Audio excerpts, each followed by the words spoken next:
திராவிட பேச்சரங்க நேயர்களுக்கு வணக்கம். இன்று நாம் கூட பல்வேறு கருத்துக்களை பகிர்வதற்காக திராவிட முன்னேற்ற கழகத்திலிருந்து தேர்தல் பணிக்குழு செயலாளர் முன்னாள் சட்டமன்ற உறுப்பினர் அண்ணன் இள புகழேந்தி அவர்கள் வந்திருக்காங்க. அண்ணா வணக்கங்கண்ணா.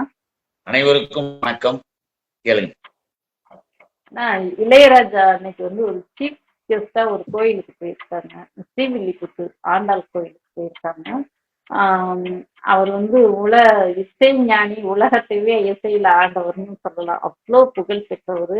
அவருக்கு புகழின் உச்சத்துல இருக்காரு. அப்படிப்பட்ட ஒருத்தரை இன்னைக்கு அந்த கருவறைக்குள்ள வெளியில போங்க, நீங்க உள்ள வரக்கூடாதுன்னு சொல்லிட்டாங்க. அது குறித்து சொல்லுங்க. இளையராஜா என்கின்ற ஒரு நபர் பொதுவாக எப்படின்னு நம்ம பார்க்கணும். ஏன்னா அடிப்படையிலேயே பாவலர் அவங்களுடைய அண்ணன், அவங்க குடும்பம் பொது உடைமை இயக்க பாடல்களை பாடி, கட்சிகளை பாடி, பக்கத்துல உட்காந்து மியூசிக் போட்டுக்கிட்டு இந்த கருவிகள் இசைச்சுக்கிட்டு இருந்த ஒரு ஆள் தான் இளையராஜா. இந்த இளையராஜா தன்னுடைய வாழ்க்கையின் வளர்ச்சி, தன்னுடைய வாழ்க்கை, தன்னுடைய உழைப்பு, இதையெல்லாம் எப்ப மறந்தாரோ அப்பவே மனிதத்தை மறந்தார். தன்னுடைய அண்ணன், தங்களுடைய உழைப்பு, தாங்கள் பாடிய அந்த கொள்கை. அவருக்கு தம்பிதான், அவருக்கு தம்பி. அவங்க இளையராஜாவுடைய அண்ணன் ஒரு பாவலர். பொது உடைமை இயக்கம், கம்யூனிஸ்ட் இயக்கத்துல காம்ரேட் தோழர், இப்படி எல்லாம் ஒரு கொள்கை பூர்வமாக வாழ்ந்தவர்கள்.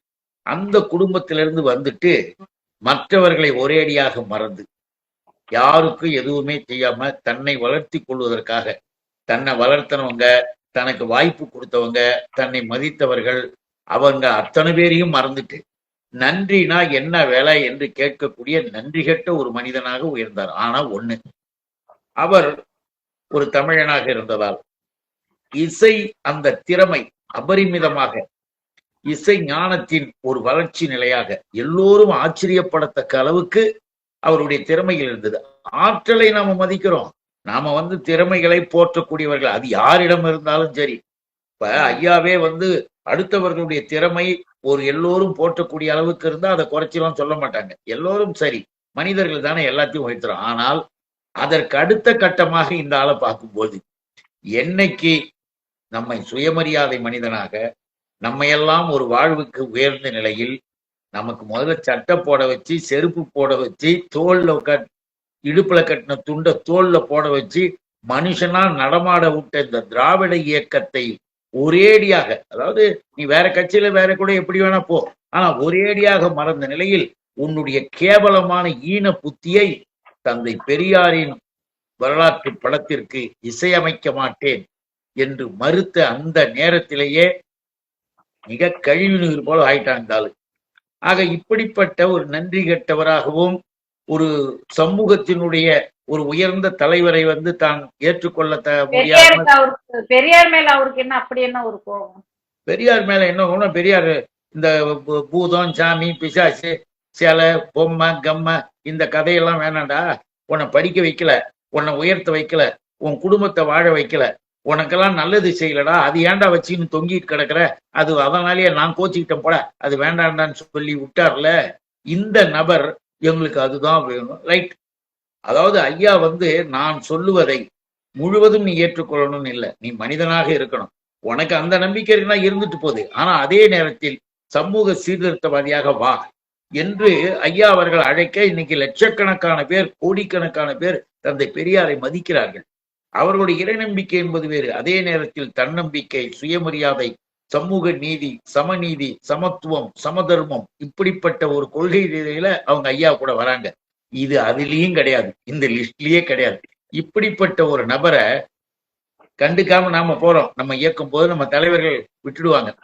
உன்னுடைய திறமைக்காக இசைஞானி அப்படின்ற ஒரு பட்டமும் கொடுத்தாச்சு, அதோட நீ போனா இந்த ஆளு ஒரு கட்டமாக அதிகமாக போகும் பொழுது, ஏற்கனவே இந்த அனுபவம் உண்டு, இன்னைக்குதான் இந்த அனுபவம் வந்தது நம்ம நினைச்ச கூடாது. ஏற்கனவே இளையராஜா அப்படியே தாண்டி குதிச்சுக்கின்னு போகும்போது நில்ல அங்கே போ வெளியே அப்படின்னு விரட்டி அடித்ததுதான் தமிழ்நாட்டுல. ஏங்க இந்தியாவில் இருந்தாலும் எங்க போனாலும் மோடியவே விரட்டுறான். வாரணாசிலேயே ஒரு இடத்துல, வாரணாசி கோயிலேயே உள்ள விடல, இந்த வழியாக இவர்கள் போகணும், இந்த வழியாக இவர்கள் போகணும். வாரணாசி தொகுதி சொந்த தொகுதி, அதுலயும் மோடியை விட மாட்டான்.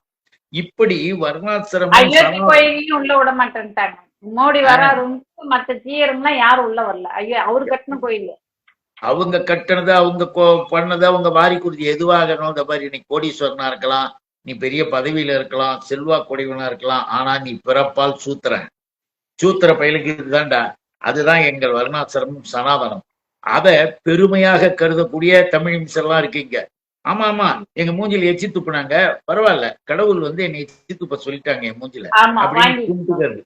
அந்த கஸ்தூரி கூட சொன்னது, கஸ்தூரி கூட என்ன கூட விட மாட்டாங்களே அப்படின்ட்டு அத ஒரு பெருமையா தான் அவங்க பேசுறாங்க. பெருமையாக தன்னை வந்து அப்படியே. அப்பா, இதுல என்ன கொடுமைன்னா, இளையராஜா இந்த நபர் அப்படியே தாவி குதிச்சுட்டு ஸ்ரீவில்லியத்தூர் போன கருவறைக்கு அந்தாண்ட இருக்கு. கருவறைக்கு முன்னால் இருக்கிற ஹாலு, அந்த முன்னால் இருக்கிற மண்டபத்துள்ள போகும்போதே வெளியே தட்டி விட்டாங்க.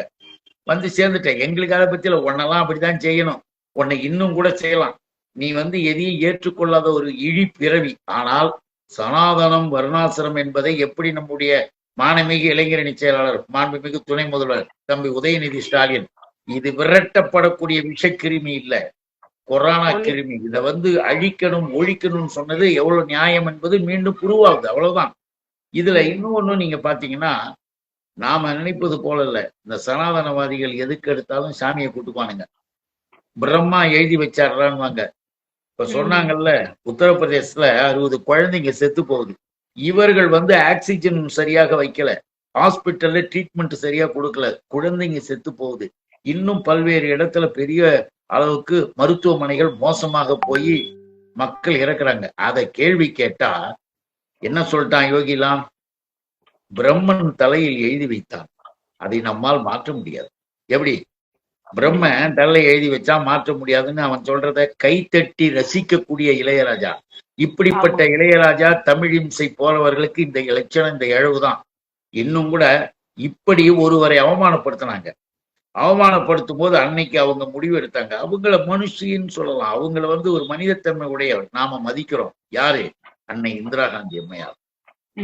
அவங்கள இந்த காஞ்சிபுரத்துல இந்த கோஷ்டி அவங்க ஒரு முறை எல்லாரும் சொல்றாங்களேன்னு அவங்களும் பார்க்க வரும்பொழுது, கணவனை இழந்த பெண் நேரடியாக சந்திக்க கூடாது, அவங்க பிரதமர் ஒரு தண்ணி ஒரு நீருக்கு அந்த புறம் தான் அவங்க இருக்கணும் அப்படின்னு சொல்லி, ஒரு கிணற்றுக்கு அந்த புறத்துல அவங்கள உட்கார வச்சு, கிணத்துக்கு இந்த பக்கத்துல இந்த பையங்க நின்றுகிட்டு அம்மையார் பார்த்தாங்க. அன்னைக்கு முடிவெடுத்தாங்க. அதுக்கு பிறகு திரும்ப கூட இல்லை. இந்த சனாதன வர்ணாசிரம இந்த இந்துத்துவா என்பதனுடைய அநியாயத்தை அன்றைக்கு அவர்கள் நேரடியாக புரிந்து, அதுக்கப்புறம் அதற்கான சாட்டையடிகள் செயல்கள்லாம் அரசுல இருந்தது. எதுக்காக சொல்றோம்னா, இப்படிப்பட்ட இந்த நாட்டில் பாதிக்கப்பட்டவர்கள் கோவம் வரணும். உங்களுக்கும் எனக்கும் கோவம் வந்து இல்ல, நம்ம இயக்கம் வந்து இதுக்காக வருத்தப்பட்டு எல்லாம் சரி, நாம வந்து முழுவதும் சனாதனத்தை ஏற்றுக்கொள்ளாதவர்கள் நம்முடைய தலைவர்கள், தந்தை பெரியார், அறிஞர் அண்ணா, முத்தமிழறிஞர் கலைஞர், முதல்வர் தலைவர் தளபதி, இன்னைக்கும் திராவிட மாடல் முழங்குறாரு இளைஞரணி, நம்முடைய தளபதி, இளைய தளபதி, துணை முதல்வர், எல்லாம் சரி. எல்லாரும் சொல்லும் பொழுது இளையராஜாவுக்காக யாரும் ஒரு செகண்ட் கூட நம்ம வருத்தப்படக்கூடாது, ஒரு செகண்ட் கூட அதுக்காக கவலைப்படக்கூடாது. அதன் மூலமாக உலகம் தெரிஞ்சுக்கிட்டோம். இன்னும் அந்த ஆளு போகட்டும், அந்த ஆள் போய் அடிச்சு திறத்துட்டோம். எல்லாரும் அடிச்சு திறத்துனா கூட பாட்டு பாடுவாரு அங்க உட்காந்துக்கிட்டு, அது அந்த ஆளுடைய பாணி. அதனால இளையராஜா நிகழ்ச்சிக்கு அவரை வந்து சீஃப் கெஸ்டா கூப்பிட்டுருக்காங்க. இந்த நிகழ்ச்சி முழுசும் அவராலதான் அரங்கேறுது. இந்த நிகழ்ச்சியே சீஃப் கெஸ்டா கூப்பிட்ட ஒருத்தரவே இந்த நிலைமை இல்ல. இந்த நிகழ்ச்சிக்குன்னா அவரை தான் சீஃப் கெஸ்டா கூப்பிட்டுருக்காங்க. அந்த இசை நிகழ்ச்சி முழுசும் இவராலதான் அந்த நிகழ்ச்சி நடக்கிறதுக்கு காரணமே இவரு தான். ஆனா அப்படி இருக்கிற ஒருத்தரை வந்துட்டு கரெக்டா அந்த இடத்துல அந்த ஜிஆர்ங்க கூட பேசிட்டே போறாங்க. அந்த இடத்துல வந்தோடனே இங்கே நில்லுங்க அப்படின்னு சொல்லிட்டாங்க. அதுக்கு நாம சீஃப் கெஸ்டுக்கு கொடுக்கிற மரியாதை என்பது, நாம நீங்க கேக்குறீங்க சீஃப் கெஸ்டா இருந்தாலும் சரி, எங்களுக்கு சீஃப் கெஸ்ட் தான். சீப்பை சீப் ஆகிட்டோம். அது உள்ள யாரையும் வரகற முடியாதுன்னா முடியாதுதான், ஓடிப்போ. முள்ள இருக்கிற ஆண்டாலே கேள்வி கேட்கல, நீ எதுக்கு கேட்கறன்னு நம்மளை பார்த்து கேட்பான். எதுக்காக சொல்றோம்னா, நாம் இந்த நாட்டில் இருக்கிற அந்த சனாதன வர்ணாசிரம கொடுமையை மீண்டும் ஒரு முறை மக்கள் தெரிந்து கொள்ள இது பயன்பட்டது. அது அவரு ஏத்துக்கிறாரோ ஏத்துக்கலையோ, அவருக்கு பிடிக்குதோ பிடிக்கலையோ, அவர் இன்னும் கூட ஐயாவை நம்ம எல்லாரையும் விமர்சனம் பண்ணலாம் இந்த இளையராஜா. ஆனா இளையராஜா போன்றவர்கள் எல்லாம் தெரிந்து கொள்ளுங்கள், இனி எந்த அவரு நிறுவனம் ஏதோ பெருமையா கூட நினைக்கலாம் இல்லைங்களா? சரி, ஆமா, ஆமா சனாதனா போட்பாடு ஆமா இப்படித்தான் பண்ணுவோம். ஆமா அதான் அவர் நான் இதுல இருந்து சொன்னேன். வாய் திறக்கீங்களா? அவங்க பெருமையா இருப்பாங்க. ஆமா, எங்களுக்கு அப்படிதான். நாங்கெல்லாம் சூத்திரர்கள், நாங்கெல்லாம் கையில கால்ல கீழே எல்லாம் பிறந்தவங்க, அவங்கெல்லாம் நெத்தியில பிறந்தவங்க, வாயில பிறந்தவங்க, எப்படியோ போட்டோம். இதெல்லாம் வந்து பிறப்பால் எழுதப்பட்டதுங்க, தலையெழுத்து அப்படின்னு நம்பக்கூடிய இளையராஜாவை நாம என்ன பேசினாலும் அதுக்கு புத்தி வர போறதில்லை. ஆனால் அதன் மூலமாக நீ பார், படிக்க கூடாதுன்னு சொன்னோம், ஐயா படிக்க வச்சு பாடுறா எங்க பசங்களேன்னாரு. இன்னைக்கு எல்லாரும் உலகத்தையே சுத்தி வரக்கூடிய விஞ்ஞானிகளாகவும் டாக்டர்களாக பெரிய பெரிய அறிவாளிகளாக இருக்கிறது நம்ம பிள்ளைங்க. அப்ப அவனுங்க சொன்னது பொய்யின் ப்ரூவ் ஆயிடுச்சா? பெண்களுக்கு படிப்புலாம் வராது, பெண்கள் வீட்டு விட்டு வெளியே வரக்கூடாது, அதுதான் வர்ணாசிரமம் சனாதனம். பேசாம இருறா, மகளிருக்கு சொத்துல சம உரிமை வேணும். மகளிர் என்ன சும்மா நினைச்சுக்கிட்டியா? அவங்களும் உயிர் தெரியுமா? அவங்களும் வந்து நம்மளை போன்றவர்கள், அவர்களுக்கு சிந்தனை உண்டு. பிடிக்கல, விவாகரத்து தேவை அப்படின்னா அவங்களும் விவாகரத்து கேட்கலாம், அதெல்லாம் தெரிஞ்சுக்கன்னு சொல்லி முழு உரிமைக்கு போராடிய ஐயா தந்தை பெரியார். இப்படிப்பட்ட இந்த நிலைகள்ல நாம எல்லாத்தையும் பார்க்கணும். இதெல்லாம் பார்க்கும் போது யாராவது ஒருத்தவங்க ரெண்டு பேர் இன்னும் குழம்பிக்கிட்டு இருந்தாங்கன்னா, இப்ப பாரு இளையராஜாவை தெரியுதா விரட்டி விட்டான், அட ஆமாங்க அவரையே விரட்டுறானா அப்படின்னு படிக்கிறதுக்காக இதை பயன்படுத்திக் கொள்ளுங்கள். நீங்களும் படிக்கலாம் அப்படின்னு நம்ம இந்த நிகழ்ச்சி மூலமாக படிக்க சொல்றோம். கற்றுக்கொள்ளுங்கள், பிறகு நீங்கள் உலகத்திற்கு எடுத்து சொல்லுங்கள். நீங்க குறைந்தபட்சம் இந்த தீண்டாமை கொடுமைக்கு சுயமரியாதை சட்டப்படி உணர்வோடு எந்த நடவடிக்கை எடுக்க முடியாதுங்களா? இந்த மாதிரி தீண்டாமை பாதிக்கப்பட்டவனே கவலைப்படல, பாதிக்கப்பட்டவன்ல கம்ப்ளைண்ட் கொடுக்கணும். சரி, கம்ப்ளைண்ட் கொடுத்தா எடுக்கலாங்களா? புரிஞ்சு சொல்லுங்களேன், என்னை நான் உள்ளே போக வேண்டும் என்று போனேன், என்னை வேண்டுமென்றே தடுத்தார்கள் அப்படின்னு ஒரு கம்ப்ளைண்ட் கொடு, கோர்ட்டுக்கு வரட்டும். கோர்ட்ல எவ்வளவு பிரச்சனைகள் வந்து தீர்க்கப்படுது இல்லையா? டைவர்ஸ் சம்பந்தமா ஒவ்வொரு கோர்ட்லயும் எப்படிப்பட்ட விதவிதமான தீர்ப்புகள் எல்லாம் கொடுக்குறாங்க. அந்த மாதிரி இதையும் வந்து கோர்ட் வந்து டிஸ்கஸ் பண்ணட்டுமே, சுப்ரீம் கோர்ட்டுக்கு போகணும். வந்து கோர்ட் இதையெல்லாம் எடுத்து விசாரணை பண்ணாதுங்களா? அந்த அளவுக்கு எல்லாம் நீங்க நினைக்க கூடாது. இப்ப அலகாபாத்ல ஜட்ஜி சேகர்குமார்னு ஒருத்தர் வந்தார்ல, அந்த மாதிரி ஜட்ஜஸ் வந்துட்ட பிறகு நீங்க ஏன் இப்படி எல்லாம் நினைக்கிறீங்க? விஸ்வ இந்து பரிசுத்த RSS வகுப்புல போய் உக்காந்துக்கிட்டு இந்து பிள்ளைகள் தான் மென்மையானவர்கள், அறிவுள்ளவர்கள், கிறிஸ்துவ இஸ்லாம் பிள்ளைகள் எல்லாம் அவர்கள் விலங்கைகளை சாப்பிடுவார்கள், விலங்குகள் வெட்டப்படும், அவங்க எல்லாம் வந்து கருணை கிடையாது, குழந்தைகிட்ட எதிர்பார்க்க முடியும் பேசின ஒரு முட்டாள், ஒரு மடையன், ஒரு இந்துத்துவாவை ஏற்றுக்கொண்டு இருக்கிற ஒருத்தன் இந்த நாட்டுல அலகாபாத் ஜட்ஜே இருக்காரு, ஹைகோர்ட் ஜட்ஜி சேகர்குமார். இப்படிப்பட்டு பிஜேபி என்ற அரசு இந்த நாட்டை நாசமாக்கி கொண்டிருக்கிற நிலையில் நாம இதெல்லாம் எதிர்பார்க்க முடியாது. காலம் மாறும், காலம் மாறுகின்ற பொழுது இதற்கு உரிய பதில் வரும். நல்லதுங்கண்ணா, அருமையான ஒரு விளக்கம் கொடுத்தீங்க இளையராஜா குறித்து.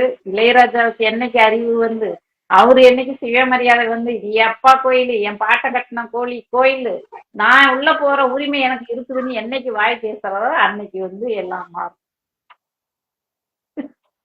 சரிங்கண்ணா, நன்றி. வணக்கம், நன்றி, வாழ்க.